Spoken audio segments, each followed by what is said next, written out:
Coloniality runs deep in our minds, bodies, and souls. Many people who take our courses describe this experience of recognizing themselves in colonial patterns as a kind of identity meltdown, which I also experienced when I began my own decolonization process.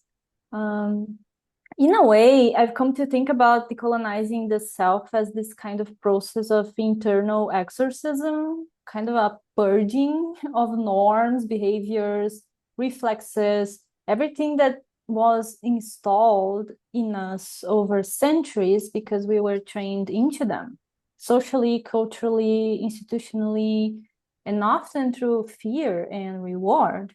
And this goes both ways, depending on where you sit in the structure. It can look like unlearning internalized oppression or unlearning internalized superiority or some mix of both. But either way, we start from the self, disentangling from a whole inherited operating system to then be able to experiment and take actions in ways that dismantle coloniality in the contexts around us. How do you understand this process of purging coloniality from your experience? I think I have to answer this question from the point of view of what does coloniality feel like when you are embedded within that? And then how do you understand the process of purging coloniality from within you? Um, it's sort of like you are born possessed, filled with like parasites. Everybody around you is possessed and filled with parasites. And everybody says that this is normal. You are totally healthy. You're totally fine. You should be happy with what you have. Like, we've done great with this possession by this demon. And those parasites, like they're really, doing us good. Like they're helping us digest our food or whatever. And you have to understand that nobody around you is going to actively tell you that, by the way, we're not supposed to be possessed. By the way, we're Mhm. not supposed to be filled with parasites. By the way, this is like not actually healthy. When your entire education system is telling you that you should be possessed and you should be filled with parasites. You need parasites to be in your body in order to survive. Like you need this demon to be in your soul in order for you to be redeemed or go to heaven or whatever. So this is what I now see coloniality as, having been obviously born into a system which worships a colonial world order, that culture, that way of thinking, way of being, the way of essentially falling in line with the dominant narrative that you're taught just because, you want to fit in. Obviously, we're social creatures. We're social animals. We're built to absorb what culture is teaching us, telling us what we're surrounded by, and to perpetuate it. But it's a demon, and these are parasites.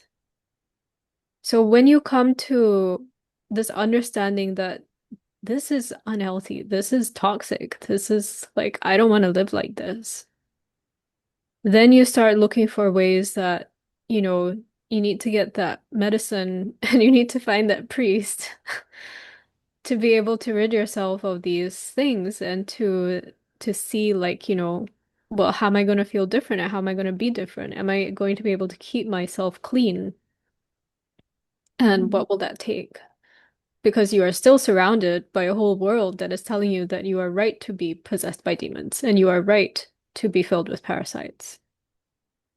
So when you're seeing coloniality in this way, that you're surrounded by a contaminated environment, and that Mhm. is constantly seeking to contaminate you, and you are trying to get healthy. How would you start going about that?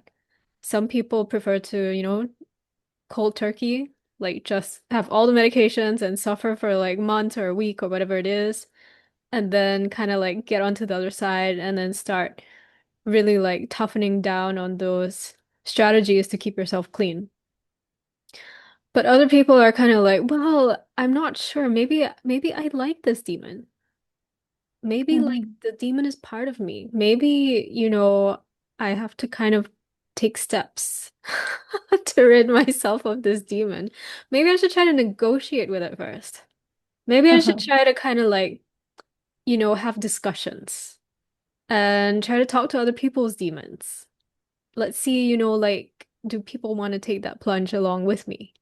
So there's a fear of going it alone, essentially.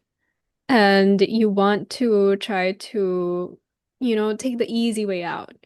When the reality is there is no easy way out. And if you don't, rid yourself of this demon, the demon will just kind of see that you're trying to get rid of it and will tighten its grip on you. And same with the parasites.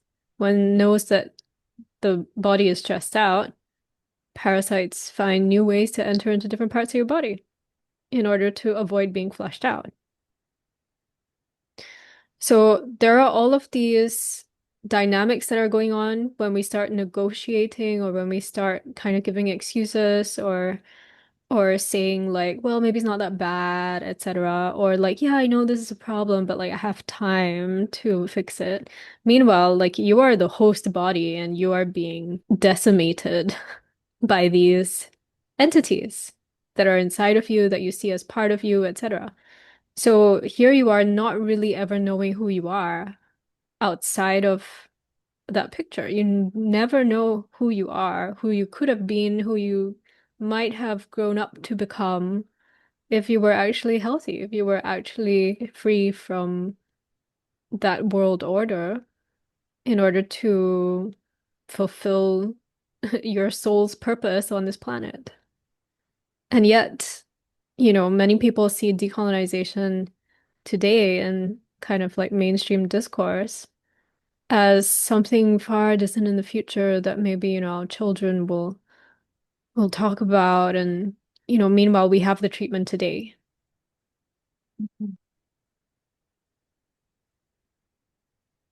Yeah, yeah, absolutely. I think what you said around trying to find easier way outs, like, not possessed, it's just a cold, or like try to figure out more comfortable ways to deal with it. Or let me try a whole bunch of vaccines. Yeah, because yeah, it's scary to go through the process of exorcism, at least from the horror movies I've seen. Like, there is all that vomit, and it's which I think it's also like a good metaphor for parts of yourself that you need to let go, because And it's not there a is pretty parts. process. Like none of this is No, pretty. no, not at all. And also takes, it's kind of a continuous process, right? Like it's maybe a lifelong process of purging, and there is freedom in that process, as you said, and becoming yourself without those things inside you.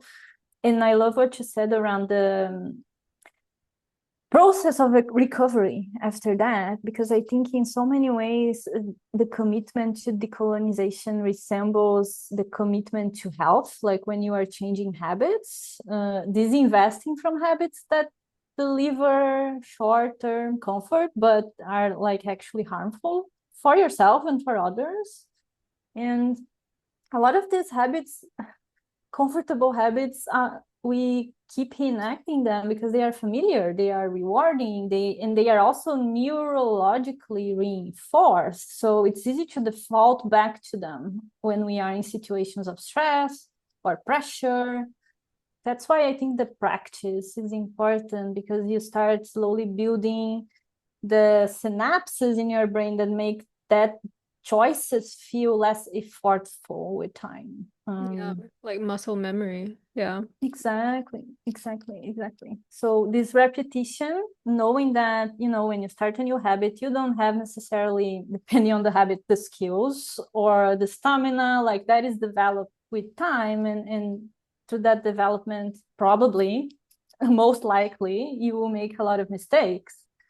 So there's also this taking the time to learn how to do it without reproducing more harm. And that in itself becomes a meta process of learning, in skilling up, noticing mistakes, acknowledging mistakes without defensiveness, and finding ways to address them in respectful ways.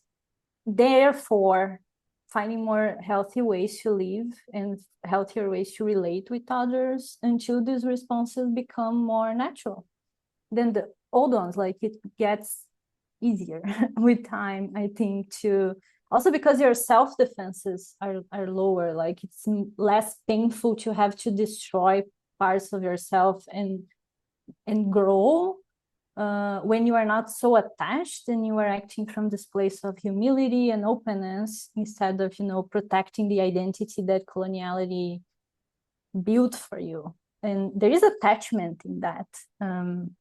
So I think the start of the process is kind of the hardest step, and it's scary, and it's easy to fall into, as you said, these half measures instead of going all the way in. Yeah. And at some point, you start to look back at who you were and you feel that sense of cringe, right? That happens when you've actually grown. Then you look back and you see your ungrown self and you're like, wow, I don't want to be that person anymore. And so that's when you start, I think, falling in love with the process and, seeing what more you could grow into.